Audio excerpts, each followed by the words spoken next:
Hi, ಎಲ್ಲರೂ ಹೇಗಿದ್ದೀರಾ? ಎಲ್ರಿಗೂ ನಮಸ್ಕಾರ. ನಾನಿವತ್ತು ಬೆಟ್ಟದ ನೆಲ್ಲಿಕಾಯಿ ಸಾರು ಮಾಡೋಣ ಅಂತ ಇದ್ದೀನಿ.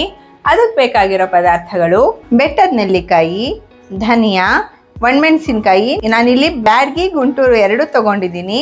ಹಾಗೆ ಸ್ವಲ್ಪ ಸಾಸಿವೆ, ಮೆಂತ್ಯ, ಜೀರಿಗೆ, ಮೆಣಸು, ಒಂದೆಸ್ಲು ಕರಿಬೇವು ತೊಗೊಂಡಿದ್ದೀನಿ. ಹಾಗೆ ಸ್ವಲ್ಪ ತೆಂಗಿನಕಾಯಿ ತುರಿ ತೊಗೊಂಡಿದ್ದೀನಿ.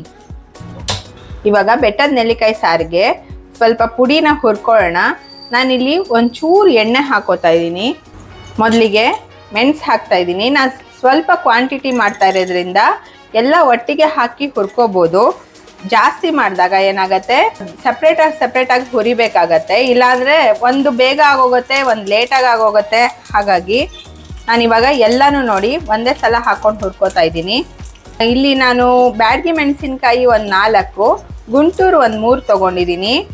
1 ಚಮಚ ಧನಿಯಾ, ಒಂದು ಅರ್ಧ ಚಮಚ ಜೀರಿಗೆ ತೊಗೊಂಡಿದ್ದೀನಿ. ಒಂದು 1/4 ಚಮಚ ಮೆಣಸು, 1/4 ಚಮಚ ಸಾಸಿವೆ, ಹಾಗೆಯೇ ಒಂದು 1/4 ಚಮಚ ಮೆಂತ್ಯ ತೊಗೊಂಡಿದ್ದೀನಿ. ಇವಾಗ ಒಂದೆಸ್ಲು ಕರಿಬೇವು ತೊಗೊಂಡಿದ್ದೀನಲ್ಲ, ಅದನ್ನು ತೊಳೆದಿಟ್ಟಿದೆ, ಅದನ್ನು ಹಾಕೋತಾ ಇದ್ದೀನಿ. ಇವಾಗ ಹುರಿದಿದ್ದಾಗಿದೆ. ನಾನು ಸ್ಟವ್ ಆಫ್ ಮಾಡಿಕೊಂಡು ಈ ಪ್ಲೇಟ್ಗೆ ಹಾಕೋತಾ ಇದ್ದೀನಿ. ಇದು ಸ್ವಲ್ಪ ತಣ್ಣಗಾಗಬೇಕು. ನಾನು ಪುಡಿ ಹುರ್ಕೊಂಡಿದ್ದೀನಲ್ಲ, ಅದು ತಣ್ಣಗಾಗೋಷ್ಟೊತ್ತಿಗೆ ನಾನು ನೆಲ್ಲಿಕಾಯಿನ ಸ್ವಲ್ಪ ಸಣ್ಣದಾಗಿ ಹೆಚ್ಕೊಂಡ್ಬಿಡ್ತೀನಿ. ಇದು ಇಮ್ಯುನಿಟಿ ಬೂಸ್ಟರ್ ಕೂಡ ಆಗಿರುತ್ತಲ್ವ. ಹಾಗಾಗಿ ಯಾವತ್ತಾರು ಒಂಚೂರು ಚೇಂಜ್ ಬೇಕು ಅಂದರೆ, ಬೇರೆ ಥರ ಸಾರು ಮಾಡ್ಕೋಬೇಕು ಅಂದರೆ ಇದು ಒಂದು ಮಾಡಿಕೊಂಡು ಊಟ ಮಾಡಿದ್ರೆ ತುಂಬ ರುಚಿಯಾಗಿರುತ್ತೆ. ಬಾಯಿ ಕೆಟ್ಟಿದ್ದಾಗ ಈ ಥರ ಸಾರು ತುಂಬ ರುಚಿಯಾಗಿರುತ್ತೆ. ಇವಾಗ ಇದು ಹುರ್ಕೊಂಡಿದ್ನಲ್ಲ, ಇದೆಲ್ಲ ನೋಡಿ ತಣ್ಣಗಾಗಿದೆ ಪದಾರ್ಥ ಎಲ್ಲ.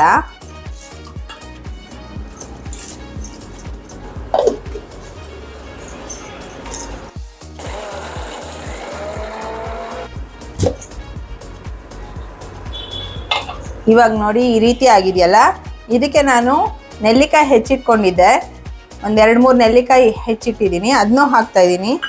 ಹಾಗೆ ಕಾಯಿ ತುರಿ ಹಾಕ್ತಾಯಿದ್ದೀನಿ.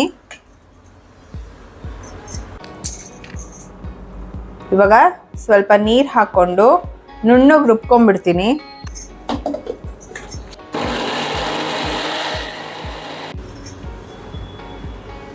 ನುಣ್ಣಗಾಗಿದೆ ಇವಾಗ.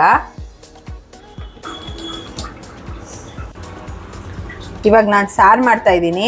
ಸಾರಿಗೆ ಫಸ್ಟ್ ಒಗ್ಗರಣೆ ಮಾಡ್ಕೊತಾ ಇದ್ದೀನಿ. ಸ್ವಲ್ಪ ತುಪ್ಪ ಹಾಕ್ಕೊಂಡು,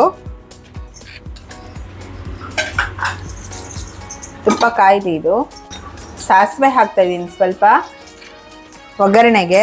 ಹಾಗೆ ಹಿಂಗೆ ಹಾಕ್ತಾ ಇದ್ದೀನಿ. ನಾನಿವಾಗ ರುಬ್ಕೊಂಡಿದ್ನಲ್ಲ ಹಾಕೋತಾ ಇದ್ದೀನಿ.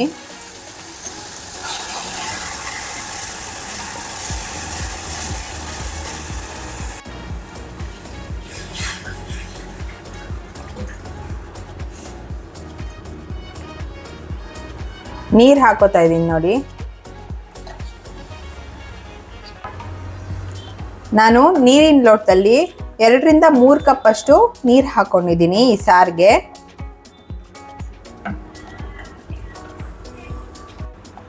ಇವಾಗ ನಾನು ರುಚಿಗೆ ತಕ್ಕಷ್ಟು ಉಪ್ಪು ಹಾಕ್ತಾ ಇದ್ದೀನಿ.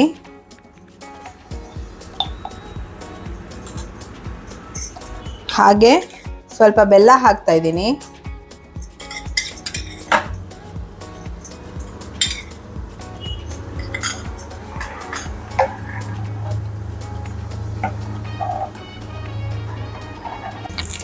ಇವಾಗ ಸ್ವಲ್ಪ ಕೊತ್ತಂಬರಿ ಸೊಪ್ಪು,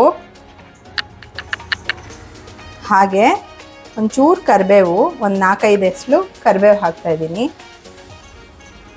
ಇದು ಚೆನ್ನಾಗಿ ಕುದ್ಬಿಟ್ರೆ ನೆಲ್ಲಿಕಾಯಿ ಸಾರು ರೆಡಿಯಾಗಿರುತ್ತೆ. ಇದು ಬಿಸಿ ಬಿಸಿ ಅನ್ನಕ್ಕೆ ಒಂದು ಸ್ವಲ್ಪ ಮೇಲೆ ತುಪ್ಪ ಹಾಕ್ಕೊಂಡು ಕಲಿಸ್ಕೊಂಡು ತಿಂದರೆ ತುಂಬ ರುಚಿಯಾಗಿರುತ್ತೆ.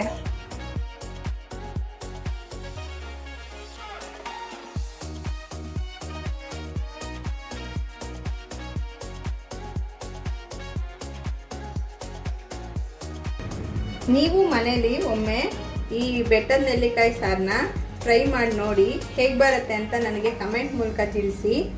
ಲೈಕ್, ಶೇರ್, ಸಬ್ಸ್ಕ್ರೈಬ್ ಮಾಡೋ ಮೂಲಕ ಹೀಗೆ ನಮ್ಮನ್ನು ಸಪೋರ್ಟ್ ಮಾಡ್ತಾ ಇರಿ. ಮತ್ತೆ ಮುಂದಿನ ವಿಡಿಯೋದಲ್ಲಿ ಸಿಗೋಣ. ನಮಸ್ಕಾರ.